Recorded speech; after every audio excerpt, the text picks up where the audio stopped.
So I'll do you one better to my last oil video. Question for many people to talk about and converse about in the automotive industry, or guys that are into the kind of stuff that we're into.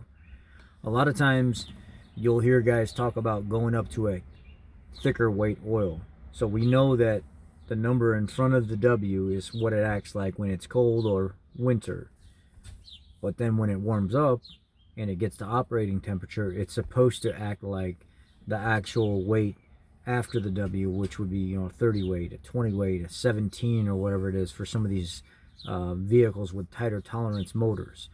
And I often get something where somebody says, oh, well, I run a 10W30 in my vehicle, even though it says that it is recommended 5W20. I just think it's quieter. When you watch the engineering videos and what goes into making oil, and the manufacturers and people that are in the industry that study this stuff, they talk about tolerances. I forget what the exact specs are, but just humor me with this. So they were saying that if you take like the rod clearance or the main clearance or something like that of the journal, and you see what it is between the actual bearing and where it mounts, you would come out to something like 0.0021 or 0027. And if you have a 2.02 rod journal, you somehow do some kind of math and multiply them, and it comes up on a chart what would be optimal for that engine and those clearances in that engine. And 5W20 and 5W30 almost lay on top of each other. Say like 5W30 can kind of increase over into a different temperature range, where 5W20 is just lacking thereof, just shy of. But those ranges also have to take into consideration tolerances inside that motor. And I was watching this engineering video of this guy that was talking about this stuff, and then I was watching like the Valvoline scientists that were sitting down in a lab getting interviewed by another YouTuber, and this was a while ago, and they were dispelling some of the myths and stuff like that. And she said, yeah, the lady that was talking about this, and says, we find that sure, the thicker oil does quieten that engine down some, but you have to take into consideration the amount of time that it takes for that oil to get into that area and then out of that area. So you may be putting a heavier weight in a tighter toleranced area, and it's making it quieter, but at the same time you're actually increasing wear in those areas, because that thinner oil can get in and get out faster, which means faster heat dissipation. So if you're taking a 5W20 4.6 liter 2 valve and you're listening to people over in the Middle East where it's really, really hot, they're running a 20W50 in these motors. A guy from the Middle East actually messaged me here on this channel and says, well, we run 20W50 in our Panther platform cars. And I was like, look, dude, do what works for you, because I'm not in that climate. But I know the people, I watch the videos of the people that design this stuff, and I'm often in these motors. I can't say by looking at these motors what the weight of the oil is doing, but I can see what sludge buildup and varnish and stuff like that, and the coking that's going on around the pistons and stuff based on oil change intervals. Now, I don't have any kind of knowledge of the breakdown of what's in the oil other than what I read and what I listen to with people that design this stuff.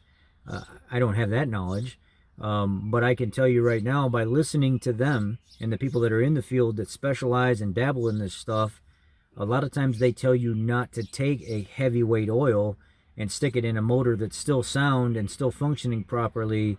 So if your 5W20 is recommended for that vehicle, taking a 20W50 and putting it in that motor, general knowledge would be it's going to take longer on startup for it to get to areas because it's thicker. It's going to take, it's going to actually have some more wear characteristic for a vehicle with lower mileage that doesn't need a heavier weight oil, and it's going to cause premature wear because of the heat, the lack of flow in certain areas, especially going from a 520 to a 5W50. And then on the newer vehicles that have like timing phasers and timing components, they talk about how those thicker oils can't make it in and out of certain passages in areas. So if a computer is commanding a certain amount of VCT, what would you call it, pulse width modulation, or to a certain thing, or open and closing amount of power on how much this thing's open or closed, or whatever it is, just humor me with that. It will actually cause excessive wear in those areas. I've seen guys on here, as well as I've experienced, with low oil levels causing VCT codes to pop up and timing codes to pop up, cam codes to pop up, and people putting the wrong oil in their car and then coming to the dealership and asking what's going on. One of the first things I'll often ask them to do is, please allow me to drop your oil and put fresh oil and a good filter on here, and just let me start there. I won't even charge you the diagnostic time to do that. Can you just pay for the oil and the filter and let me get the right stuff in here, and then clear out all those codes and go on a long run? And the diagnostic part after changing the oil is what I'm interested in. Can we at least do that? And most of the time the customer's like, oh, sure, I'd love to do that. Change my oil and just pay the price of the oil and filter so you can get into your diagnostic phase. I ran 10W30 in this vehicle, and I didn't notice a problem until 1,000 miles after that. And then they let me do it, and just by putting the right oil in there and the right filter on it, all of a sudden those timing codes in the vehicle stops acting up. And it was simply just a misunderstanding of putting something in the vehicle thinking that it would quieten it down and it would be better, but in other areas it was causing issues like cam phaser advancement and retarding. It was affecting that. So what are your thoughts on this? What are your thoughts on outside of what or even just on what I just spoke of, putting a thicker oil in a vehicle to quieten it down, just like I was listening to this man and woman from Valvoline sit down and talk about this, it probably will make a vehicle quieter, but it doesn't necessarily mean that it's better for that vehicle. It doesn't mean that it's better for those timing components. It doesn't mean that it's better for the wear and tear aspect of your timing system, the components that go into making sure your vehicle's operating correctly, proper heat dissipation. Another thing that I noticed is on a lot of the small bore engines, where Ford will put like a squirter jet in the block and they'll try to squirt oil on the bottom of the piston. On one side of the piston, when I pull these small bore motors apart and I look at the bottom of the piston, one side is nice and clean, and the detergents are doing what they're supposed to do, and they're keeping the bottom of that piston real nice and shiny like it just came out of the box. But the other half to 3/4 of the piston where the oil is not getting, it's all varnished and coked up, and in between the piston rings and stuff, it's just disgusting.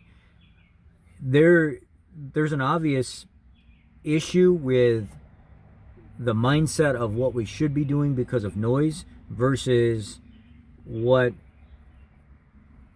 is optimal for that vehicle, and maybe having to deal with some of that noise from the motor. You guys know these new Coyote motors. They're noisy, they tick, they make all kinds of sound. There's sounds that come from the pump in the front of the transmission, the tick sound. Guys have to put it in sport mode to get some kind of fuel timing issue to change to make the motor quieter. What do you guys think about that? What are your thoughts on this whole thinner oil versus thicker oil, messing with timing components versus not messing with timing components? What are your thoughts on the heat dissipation and stuff like that? Let me know what you think on what we just thought of, and maybe you can add some more to it to shed some more light on the situation. As a technician in the field, I don't know everything, but I like to stick with the manufacturer's recommendations, the manufacturer's oil weight spec, the filter that goes on it. If it's not a high performance vehicle, I like to just stay with it. Now here's the kicker to this, and this is where it may throw a wrench into this. Take all the information that we can find and sit down and watch the engineers and the scientists talk about all this stuff and the people that design this stuff, and then look at something like a Stage 3 package 5-liter Mustang. It's still the same motor. It's still the same bore. It's still the same tolerances inside that. But if you look at the sheet after you build that, drop the supercharger and stuff on it and do all that stuff, they recommend changing the oil. I think one guy told me after I put the Stage 3 kit on my Mustang, it was like the air cleaner, the exhaust, the lowering kit, the supercharger, everything. It actually said in the directions that we recommend you switching to a 20W50 oil. Still the same tolerance motor. Why would somebody that attaches itself to the manufacturer in a accessory build kit recommend switching to a 20W50 if none of the tolerances inside the motor changed? Are they asking for premature wear of timing components, especially on cold starts where it takes longer to get oil to places? I mean, something to think about. Let me know what you guys think.